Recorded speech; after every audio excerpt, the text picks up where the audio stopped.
تجارت کے اڑ جانے کا خطرہ ہے، تمہیں اپنے گھروں سے پیار ہے، بڑے بڑے بنگلے تم نے بنائے ہیں، اور تمہیں اپنے مالوں کے کم مالوں کی طرف تم ہوا، مالوں کے کم ہونے کا خطرہ ہے، پھر کیا کرو؟ احب الیکم من اللہ ورسولہ وجہاد فی سبیلہ، تین چیزیں پیچھے رہ گئی اور یہ چیزیں آگے نکل گئی۔ تمہیں اللہ سے محبت، اللہ کے رسول سے محبت اور جہاد فی سبیل اللہ سے، یہ چیزیں زیادہ پسند ہیں۔ یہ کون سی چیزیں؟ ماں باپ زیادہ پسند ہیں، بھائی بہن زیادہ پسند ہیں، رشتہ داریاں اور تعلق داریاں زیادہ پسند ہیں، برادری اور قبیلے زیادہ پسند ہیں، اپنے گھر زیادہ اچھے لگتے ہیں جن سے نکلنے کو تمہارا دل نہیں کرتا، اپنی تجارت زیادہ اچھی ہے جس کو چھوڑ کر آگے نکلنے کو تم آ نہیں پا رہے ہو۔ یہ چیزیں اگر تمہیں اللہ کا رسول اور جہاد فی سبیل اللہ سے احب الیکم زیادہ پسند ہیں، فتربصوا، پھر اللہ کہتے ہیں میرے رسول کو بتاؤ ذرا انتظار کرو گے، پھر انتظار کرو، وقت آ رہا ہے، یہ دائرہ گھوم رہا ہے، ہم نے وہ دائرہ تمہارے اوپر بھی آنے والا ہے، وہ پوائنٹ تمہارا بھی آنے والا ہے، فتربصوا، انتظار کرو تھوڑا، دیکھو ہم تمہیں مہلت دے رہے ہیں، انتظار کرو، حتی یاتی اللہ امرہ بامرہ، اس وقت کا کہ اللہ اپنا فیصلہ کر دے، اللہ کے فیصلے کا انتظار کرو کہ تمہارا وقت کتنی دور ہے، تمہارے پوائنٹ کتنی قریب ہے اور کتنے دور ہیں، اور یہ سن لو واللہ لا یہدی القوم الفاسقین، کہ اللہ کبھی بھی جو غنڈہ مزاج لوگ ہیں، مفاد پرست لوگ ہیں، تعصب پرست لوگ ہیں، ان کو اللہ رہنمائی نہیں دے۔ فاسق کہتے ہیں اس بندے کو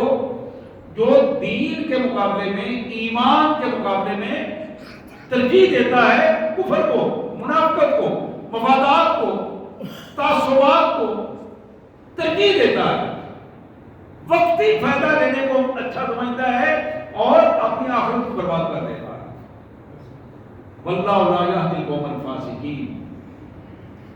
یہ بات طے ہے، اللہ فاسقوں کو رہنمائی نہیں دیتے۔ سبحان اللہ و بحمدہ، سبحان اللہ العظیم۔ یہ دو آیات تھی جو میں نے پڑھی ہیں، سورہ توبہ کی آیات تھی، آیت نمبر 23-24۔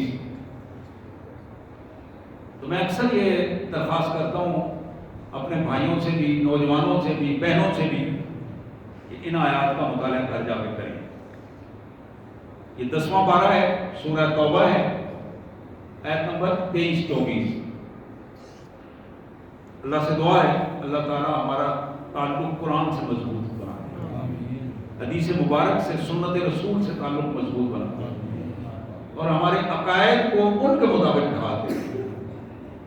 یہ بڑی اہم بات ہے آج کے دور میں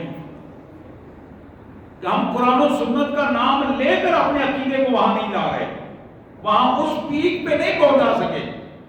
اس نقطہ عروج پہ نہیں پہنچا سکے اپنے عقیدے کو جس پہ پہنچنا چاہیے تھا، اور وہ عقیدہ ہے اشہد ان لا الہ الا اللہ وحدہ لا شریک لہ، اللہ کو ایک سمجھنا، اللہ کو طاقتور سمجھنا، اللہ کو ساری کائنات کا مالک اور خالق اور نظام دینے والا سمجھنا، طاقتور سمجھنا، یہ عقیدہ ہے۔ اس عقیدے کو مضبوط نہیں بنا سکے۔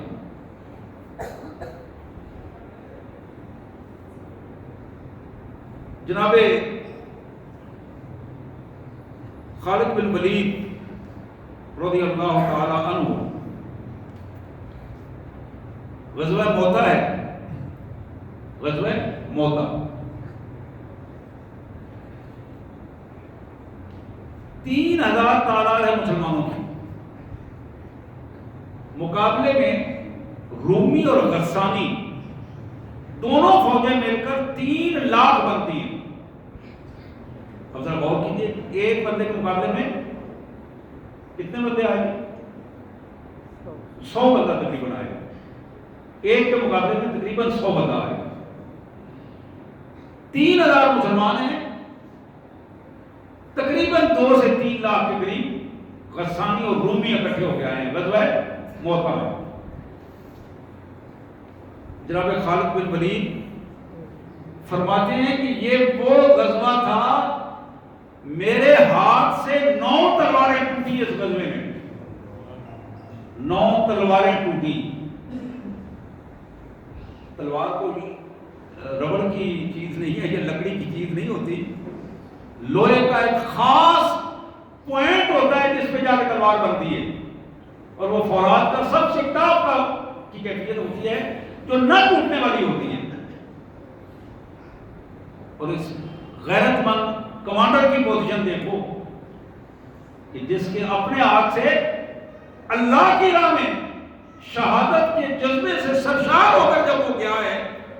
تو پھر ایک نہیں 2 نہیں، جہاں 9 تلواریں ٹوٹی ہیں وہاں ہزاروں کافروں کو اللہ کے نیک بندے نے جہنم میں پہنچایا۔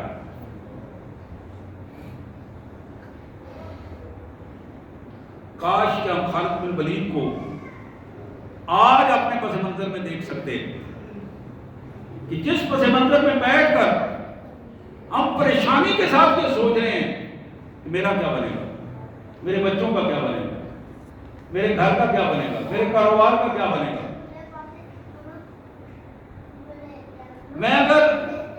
کوئی 8-10 دن نکل کے عمرے کے لیے چلا جاؤں تو پیچھے میرا نظام کیسے چلے گا؟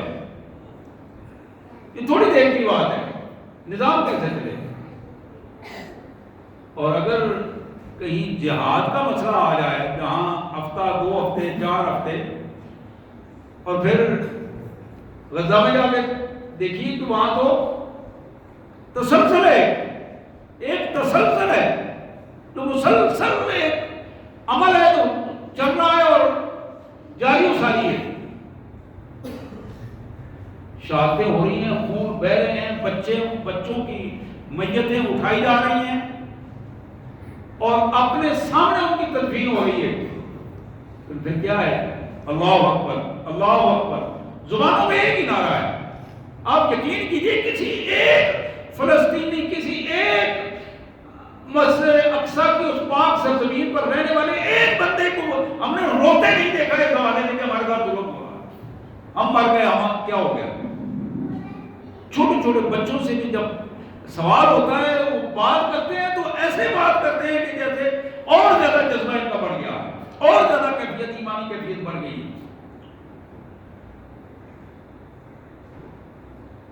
جناب برا بن مالک رضی اللہ تعالی عنہ عظیم صحابی اور اپنے کئی دستوں کے کمانڈر رہے، فاروق اعظم رضی اللہ تعالی عنہ کہا کرتے تھے، جناب خالد بن ولید کو بھی کہا کرتے تھے کہ خالد یہ برا بن مالک کو زیادہ اختیار نہ دینا، اس کو اختیار دے کر زیادہ کمانڈر نہ بنا دینا، اور ساتھ وجہ بتایا کرتے تھے کہ یہ اتنا اللہ کا مخلص بندہ ہے، یہ اکیلا ہی دشمن کے لشکر میں گھس جاتا ہے، سینکڑوں ہزاروں کے ساتھ اکیلا ہی مقابلہ کرنے کے لیے نکل جاتا ہے، اور اس کو پرواہ بھی نہیں ہوتی، موت کی اور شہادت کی طلب میں لشکر میں گھس جاتا ہے اور مارتا چلا جاتا ہے کافروں کو۔ تو فرمایا کہ اس کی حفاظت کرنا، اس کو اتنے اختیار نہ دینا کہ یہ خود بخود چلا جائے اور گھس جائے، ایسے کمانڈروں کی ہمیں ضرورت بھی ہے اور اس کی حفاظت کی ضرورت بھی ہے۔ حضرت زرار بن ازور بہت جلیل القدر صحابی ہیں، یہ 2 بہن بھائی، ان کی ہمشیرہ محترمہ ہماری ماؤں کی عزتیں ان کی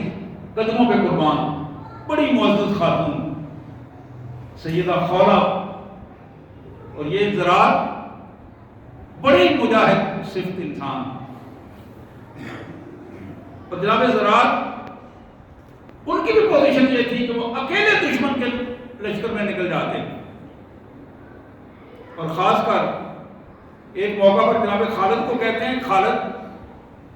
امیر محترم مجھے اجازت دے، آپ حکم کیوں نہیں کر رہے کہ لڑائی شروع ہو جائے؟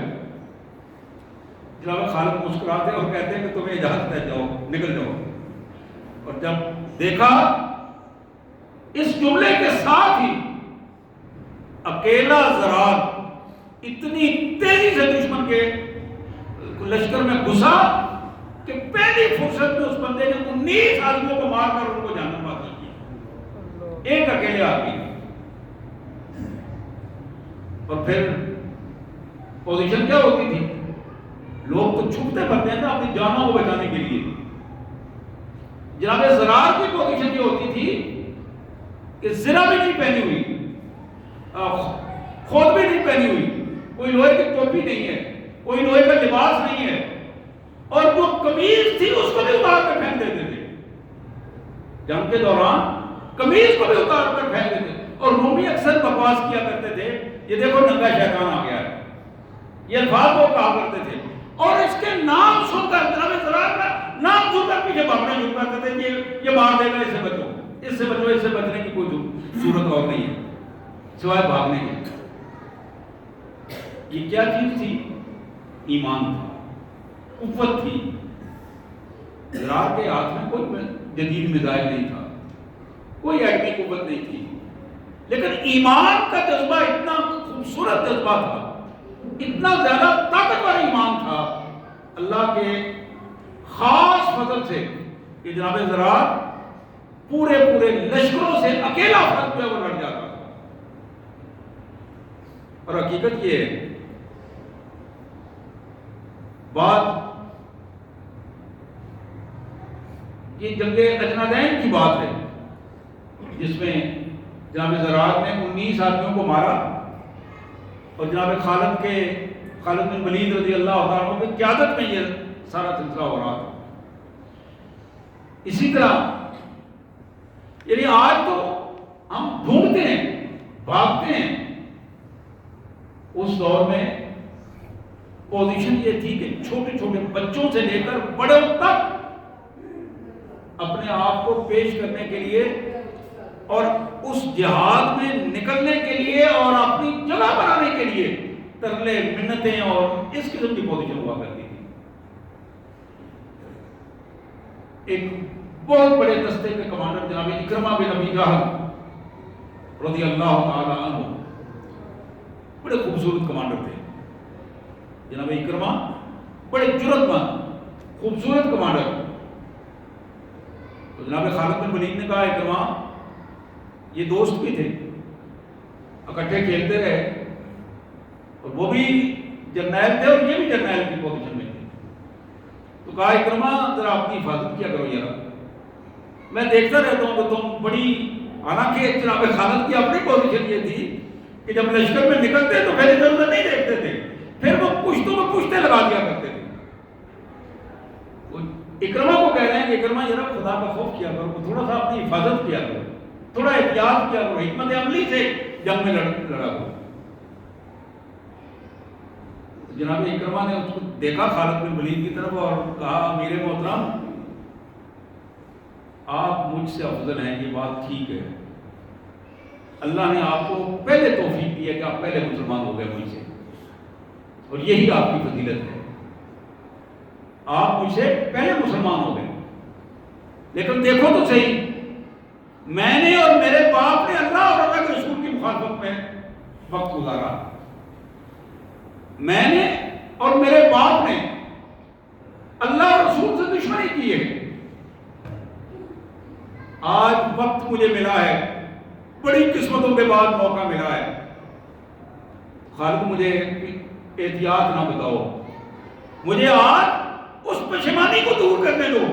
جو پشیمانی اللہ کے رسول صلی اللہ علیہ وسلم کی مخالفت کی وجہ سے میرے اندر گھر کر گئی ہے، اور مجھے آج ضرورت ہے کہ میں اس پشیمانی کو دور کروں اور اللہ کے سامنے اپنے آپ کو اس طرح پیش کروں کہ اللہ اور اس کے رسول خوش ہو جائیں اس کیفیت کو سنتا ہے۔ جناب اکرمہ بن ابی جہل رضی اللہ تعالی، دنیا باپ کو ابو جہل کے نام سے جانتی ہے، لیکن بیٹا رضی اللہ تعالی عنہ کی کیفیت ہے۔ تو میرے پیارے بھائیوں، حقیقت یہ ہے یہ پہلو کہ جب بندہ مومن نکلتا ہے، اللہ کی رضا کے لیے نکلتا ہے، جہاد کے لیے نکلتا ہے، تو پھر دنیا کی بڑی بڑی جو مادی قوتیں ہیں وہ اسے کیڑے مکوڑے نظر آنا شروع ہو جاتے ہیں۔ آج جو ہم جب ہمارے بڑے بڑے برزمیر بیٹھ کر کلدیوں والے جن کے کندھے جو ہیں وہ پیتل سے بھرے ہوئے ہیں،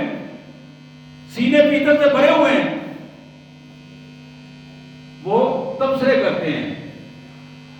کہ آج انڈیا کے پاس اتنے جہاز ہیں، اتنے ایٹم بم ہیں، اس کے پاس اتنے ٹینک ہیں، اتنے میزائل ہیں، فلاں میزائل، اور فلاں ملک کے پاس اتنے، فلاں کے پاس اتنے، فلاں کے پاس اتنے، مادی وسائل کو وہ تلاش کر کے ان کی کاؤنٹنگ ہو رہی ہے، تقابل ہو رہا ہے۔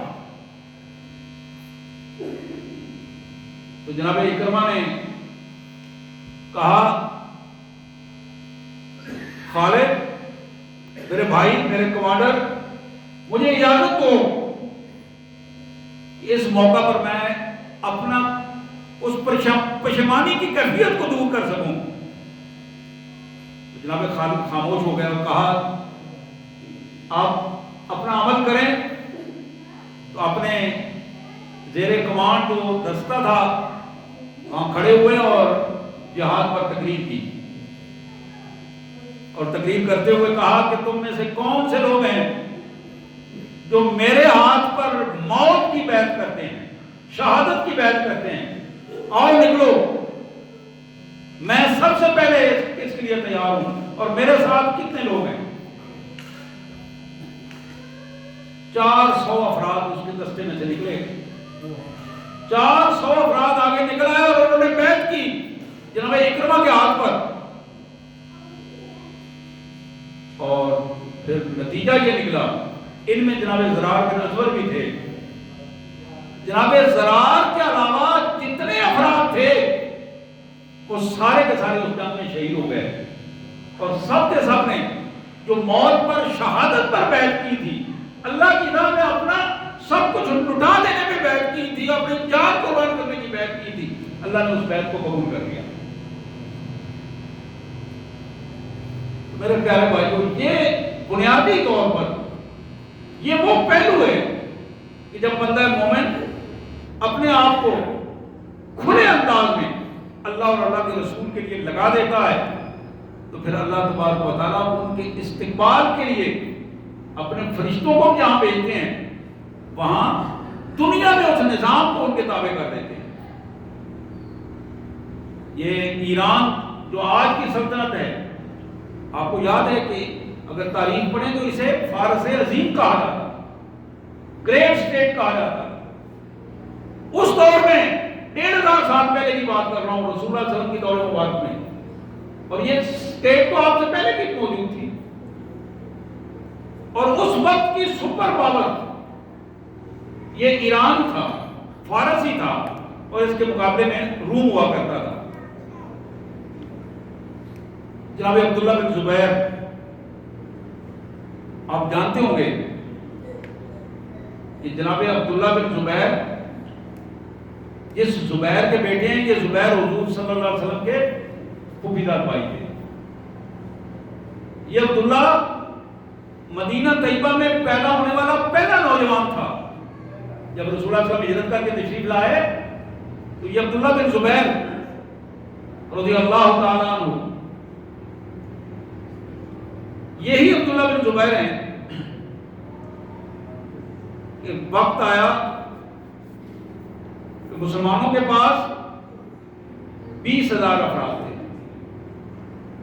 20,000 افراد، اور مقابلے میں ایرانی فوج 1,20,000 تھی، مقابلے میں 1,20,000، اور یہ صرف 20,000۔ اور عبداللہ بن زبیر رضی اللہ تعالی عنہ نکلے، اور اس پوزیشن میں نکلے کہ جناب اپنے کمانڈر کو بھی مطلع کیا، اور پھر ایک ایسی ترتیب تجویز دی کہ بظاہر تو یہ خودکشی نظر آتی ہے۔ بڑے بڑے جو کمانڈر ہیں، جرنیل ہیں، جب وہ سوچتے ہیں تو کہتے ہیں سوائے خودکشی کے اور کیا بات ہے؟ 1.25 آدمی کے مقابلے میں 20,000 آدمی کو کھڑا کر دینا سوائے خودکشی یا مرنے کے علاوہ اور کوئی صورت نہیں ہے۔ لیکن جناب عبداللہ بن زبیر جو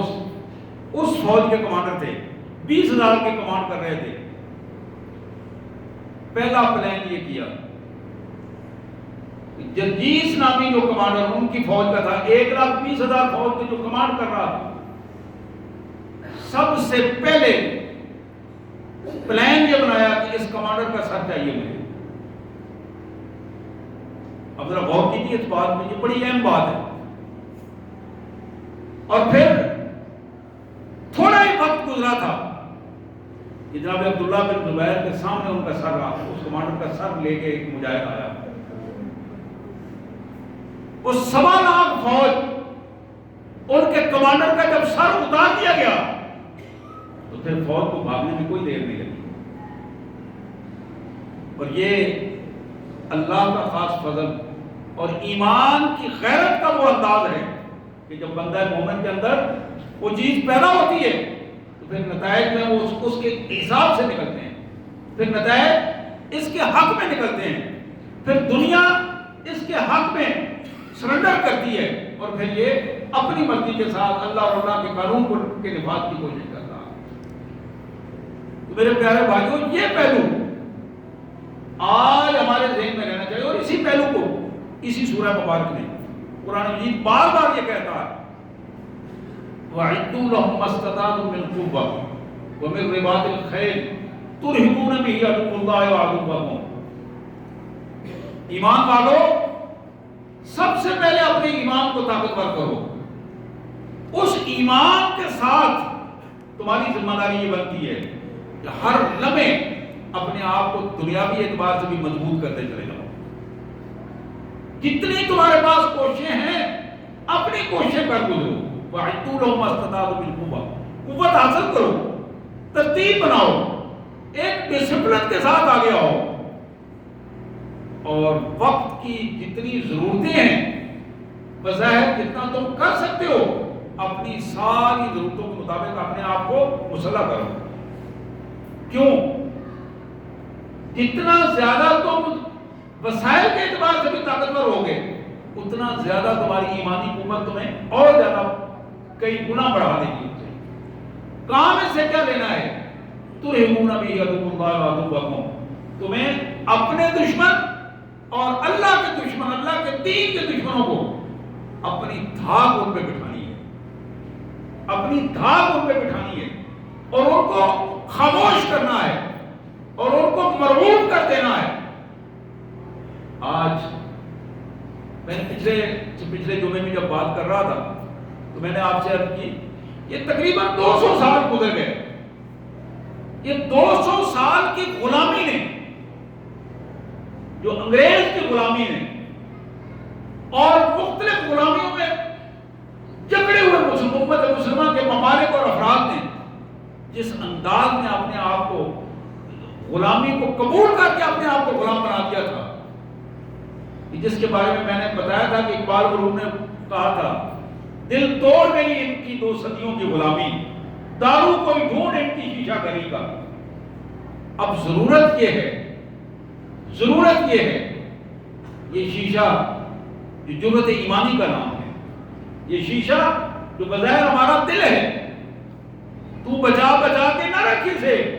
تیرا آئینہ ہے وہ آئینہ، جو شکستہ ہو تو عزیز تر ہے نگاہ آئینہ ساتھ میں۔ یہ جو دل کا شیشہ ہے، یہ جو جرأت اور ایمان کی کیفیت ہے، علامہ فرماتے ہیں کہ اس کو جتنا زیادہ اپنے مالک کے حضور میدان عمل میں لا کر کچی کرو گے، بنانے والے کو اتنا زیادہ پسند آتا ہے۔ وہ تو ایک حکم سے نیا شیشہ بنا دیتا ہے، اس کے لیے کوئی مشکل بات نہیں، لیکن تمہیں اپنا شیشہ، اپنا ایمان، اپنی غیرت ایمانی، اپنا دل، اپنا جذبہ، اس کو اپنے ہتھیلی پر رکھ کر اپنے مالک کو حضور پیش کرنا ہے۔ حضرات، یہی وہ کیفیت ہے جس کو اسلام ہمارے سامنے رکھتا ہے، اور اس کیفیت کو صحابہ کرام کا خوبصورت نمونہ جناب خالد بن ولید کی میں ذکر کر رہا تھا ان کا، آپ حیران ہوں گے کہ آج ان کی جنگیں جو ایران سے ہوئی، جنگ کاظمہ ہے، جنگ ایلس ہے، جنگ ثانی ہے، اسی طرح جنگ الوالدہ ہے، جنگ حسید ہے، جنگ مسیح ہے، جنگ مزیل ہے، زہیر ہے، یعنی ایک ایک جنگ میں جتنے میں نے نام لیے ہیں کسی جنگ میں بھی جناب خالد نے شکست نہیں کھائی، ہمیشہ فتح کی اللہ تعالیٰ نے عطا کی ہے۔ اور فتح و نصرت کا معیار کیا تھا کہ ایمان کتنا طاقتور ہے، ایمان کتنا طاقتور ہے۔ آج میں پڑھ رہا تھا ایک اسرائیلی ذمہ دار کا بیان تھا، روتے ہوئے وہ سوچ رہا تھا کہ موسیٰ اور ہارون کا رب شاید ہم سے ناراض ہو گیا، الفاظ ہیں اس کے، موسیٰ اور ہارون کا رب ہم سے شاید ناراض ہو گیا ہے، ہم نے تو دنیا کا سب سے مضبوط ترین حفاظت کا نظام بنایا تھا، ہم نے تو دنیا کو چیلنج کیا تھا کہ آؤ ہمارے اس نظام کو دیکھو اور لے جاؤ۔ اس نظام کو امریکہ والے بھی اپنے ہاں چاہتے تھے، پاکستان والے بھی چاہتے تھے، باقی بھی لے گئے تھے، لوگ ذاتی طور پہ لے رہے تھے اس نظام کو اپنانے کے لیے۔ آج کیا ہو گیا؟ ہمارا رب ہم سے ناراض ہو گیا، موسیٰ کا رب، ہارون کا رب ناراض ہو گیا، آج وہ ہمارا نظام تلپٹ ہو کر رہ گیا، اس کے کرتی کو ٹوٹ گیا ہے ہر جگہ، اور ان چند افراد نے اس نظام کو تباہ کر کے رکھ دیا ہے، ہم جس کا سوچ بھی نہیں سکتے تھے۔ اور ان کی پلاننگ کیا ہے کہ سرنگوں سے نکلتے ہیں اور ہمارے نظام کو تلپٹ کر کے رکھ دیتے ہیں۔ اس کی وجہ کیا ہے؟ دل لرزتا ہے حریفانہ کشاکش سے تیرا، زندگی موت ہے کھو دیتی ہے جب ذوق خراش، زندگی موت ہے کھو دیتی ہے جب ذوق خراش۔ زندگی اس وقت تک زندگی رہتی نہیں جب تک بندہ مومن اپنے آپ کو درست انداز میں ثابت نہیں کر پاتا۔ اور حقیقت یہ ہے، انسان آج ہم اپنے میڈیا پہ کیا دیکھتے ہیں؟ اپنی نئی نسل کو یہ گیمیں ہم دکھا رہے ہیں، پب جی گیمیں دکھا رہے ہیں، اور ہمارے گھروں میں، ہوٹلوں میں جہاں لوگ بیٹھتے ہیں، جہاں بالی ووڈ کی فلمیں، لالی ووڈ کی فلمیں، مختلف اس قسم کے بے حیائی کے نام، اور انہیں دکھایا کیا جاتا ہے؟ انگریز بڑا طاقتور ہے، انگریز بڑا طاقتور ہے، امریکہ کے پاس بڑی قوت ہے، برطانیہ کے پاس بڑی قوت ہے، کینیڈا کے پاس بڑی قوت ہے، رشیا بڑی ایٹمی پاور ہے۔ اب یہ غیر محسوس انداز میں ہماری نئی نسل کے ذہنوں میں ان کو مرعوب کر دیا گیا ہے۔ آج وہ مرعوب ذہن، میں سن رہا تھا یمن کا چیف آف اسٹاف کھڑا ہو کے بتا رہا تھا، اس نے کہا کہ ہماری پاؤں کے ٹھوکر بھی نہیں ہو تم، اور اسی قبائل نے وہاں سے میزائل پھینکے ہیں۔ حضرات، یہ جرأتیں کیسے پیدا ہوتی ہیں؟ یہ جرأت صرف ایمان لاتا ہے، ایٹم بم جرأت نہیں لا سکتا، وہ ایک سائنسی تجزیہ ہے، طریقہ کار ہے، اس کے مطابق ایک بڑے سے بڑے ہتھیار کو آپ بنا سکتے ہیں، خوب بڑی سے بڑی دور گولہ پھینکنے والی توپ آپ بنا سکتے ہیں، ٹینک بنا سکتے ہیں، میزائل بنا سکتے ہیں، لیکن میرے پیارے بھائیوں، ان میزائلوں کو، جہازوں کو، ٹینکوں کو چلانے والے جو ہیں ان کا ایمان، ان کی ایمان کی تو ضرورت ہے۔ اب وہ ایمان کہاں سے آئے گا؟ اس کا تعلق قرآن سے ہے، اور ہم نے قرآن کو کس لیے رکھا ہوا ہے؟ قسمیں اٹھانے کے لیے رکھا ہوا ہے، نور بشر کے جھگڑوں میں رکھا ہوا ہے، غیب علم غیب کے ماپنے میں رکھا ہوا ہے، داڑھی کا سائز ماپنے میں رکھا ہوا ہے۔ ہم نے تو قرآن کو نعوذ باللہ چھوٹے چھوٹے مسائل میں الجھا کر رکھ دیا ہے۔ قرآن اس لیے نازل تو نہیں ہوا تھا، اللہ کے پیارے حبیب محمد کریم صلی اللہ علیہ وسلم نے فرمایا، ان اللہ یرفع بہذا الکتاب اقواما ویضع بہ آخرین، یہی کتاب قرآن مجید جو اللہ نے بھیجی ہے، اس قرآن کے ذریعے اللہ تعالیٰ گری ہوئی قوموں کو دنیا کا امام بنا دیتے ہیں، گری ہوئی قوموں کو دنیا کا حکمران بنا دیتے ہیں۔ اور یہی کتاب ہے، جب اس کو ماننے والے اس کی اہمیت نہیں سمجھتے، اس کا تعارف صحیح طور پر ان کے یہاں نہیں ہوتا، اس قرآن کو سمجھ نہیں پاتے تو پھر نتیجہ کیا نکلتا ہے؟ وَيَذَوْا بِآخَرِينَ، اللہ تعالیٰ ذلت کی اتھا گہرائیوں میں ڈال دیتے ہیں، ذلت کے اتھا گہرائیوں میں ڈال دیتے ہیں۔ ہم اپنی بچیوں کو رخصت کر رہے ہوتے ہیں، سروں پہ قرآن کا سائے، قرآن کے سائے میں ہم بھجوا رہے ہوتے ہیں، اور ہم کہتے ہیں کہ جلدی کرو یار قرآن پاک لے کے آؤ۔ اسی طرح گھر میں ڈلیوری ہوتی ہے تو ہم کوشش کرتے ہیں کہ قرآن اس گھر میں اوپر پڑا ہوا ہو، ورنہ قرآن کو کبھی نہ ہو۔ وہ ایک بڑی مشہور بات ہے اور حقیقی بات ہے۔ مسجد کے ایک خطیب صاحب کو، امام صاحب کو ایک دن ایک اچھے کھاتے پیتے گھرانے والوں نے صحت افطاری کے لیے بلایا، افطاری کے لیے بلا کے افطاری کروائی ہوگی، اور ساتھ ہی انہوں نے کچھ پیسے رکھ دیے۔ افطاری کر کے امام صاحب چلے گئے اور پیسے جو ہیں وہ وہاں موجود نہیں تھے۔ اب گھر میں شور شرابہ پڑ گیا تو پیسے وہاں موجود نہیں ہیں، تو ایک بدگمانی کی پوزیشن پیدا ہوئی۔ اب انہوں نے اس بدگمانی کی پوزیشن میں خاموشی اختیار کی تو ذہن میں ایک چیز بنا لی کہ اب ہمارا امام صاحب بھی بددیانت ہے، جب اسے کہیں پیسہ نظر آ جائے تو ضرور کھینچ کے لے جاتا ہے۔ پھر ایک سال بعد افطاری کا موقع ہے تو انہوں نے کہا کہ چلو آج پھر ذرا چیک کرتے ہیں کہ امام صاحب اسی طرح ہی ہیں، بددیانت ہی ہیں، یا کوئی تبدیلی آ گئی ہے ان کے کردار میں۔